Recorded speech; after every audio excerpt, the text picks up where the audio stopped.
ایک عورت بابا فرید جی کے پاس آئی اور ہاتھ جوڑ کے پرارتھنا کرنے لگی، ہے بابا جی، میں ایک ودوا عورت ہوں۔ کہنے لگی کہ میری 3 بیٹیاں ہیں اور ان کی شادی نہیں ہو رہی اور میں بہت غریب ہوں۔ ان کی شادی کرنے کے لیے میرے پاس کوئی دھن دولت نہیں ہے اور اس لیے آپ جی کے پاس آئی ہوں اور ہمارے لیے دعا اور فریاد کرو، ان کی شادی اچھے طریقے سے ہو جائے۔ وہ عورت بار بار بابا فرید جی کے یہی سامنے کہہ رہی تھی۔ پھر بابا فرید جی مون میں آئے، فرید جی کو کہہ رہی تھی۔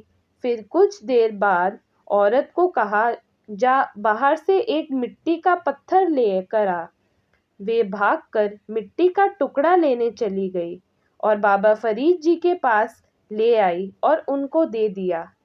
فرید جی نے اس ٹکڑے کو لیا اور 3 بار سورۂ اخلاص پڑھ کے پھونک ماری۔ دیکھتے ہی دیکھتے وہ مٹی کا ٹکڑا سونے کا بن گیا۔ وہ عورت یہ دیکھ کر حیران ہو گئی۔ فرید جی نے کہا، یہ ٹکڑا لے اور اپنی لڑکیوں کی شادی کر لے۔ وہ عورت وہ ٹکڑا لے کر آئی اور کہنے لگی، ایک مٹی کا ٹکڑا لے کر 3 بار سورۂ اخلاص پڑھا اور پھونک ماری، پر وہ سونا نہیں بنا۔ اس عورت نے بہت بار پریاس کیا پر وہ سونا نہیں بنا۔ پھر وہ بابا فرید جی کے پاس گئی اور ساری بات بتائی۔ پھر فرید جی نے مسکرا کر کہا، فرید کی زبان تیری زبان نہیں ہے، اس لیے وہ مٹی کا ٹکڑا سونا نہیں بنا۔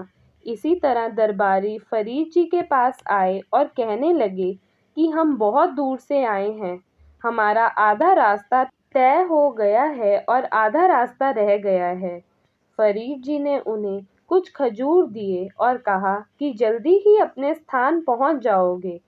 کھجور لے کر درویش تھوڑے مایوس ہو گئے اور پریشان ہو کے باہر چلے گئے۔ باہر جا کر وہ کھجور پھینکنے لگے۔ جیسے ہی انہوں نے کھجور پھینکے، وہ سونے میں تبدیل ہو گئے۔ یہ دیکھ کے بہت خوش ہوئے اور اپنے راستے پر چلنے لگے۔ اسی طرح بابا فرید جی اپنے حضور مبارک میں بیٹھے ہوئے تھے اور نماز کا سمے ہو گیا اور وہ وضو کرنے لگے۔ تب انہوں نے دیکھا کہ برسات کا موسم بنا ہوا ہے، دھیرے دھیرے ہوائیں چل رہی تھیں اور بادل بھی گرج رہے تھے۔ ہوائیں تیز ہو رہی تھیں، بجلی بھی گونج رہی تھی۔ فرید جی وضو کرنے لگے اور بجلی اور تیز گرجنے لگی۔ فرید جی کا بار بار دھیان اس طرف جا رہا تھا، بجلی اور زور زور سے گرج رہی تھی۔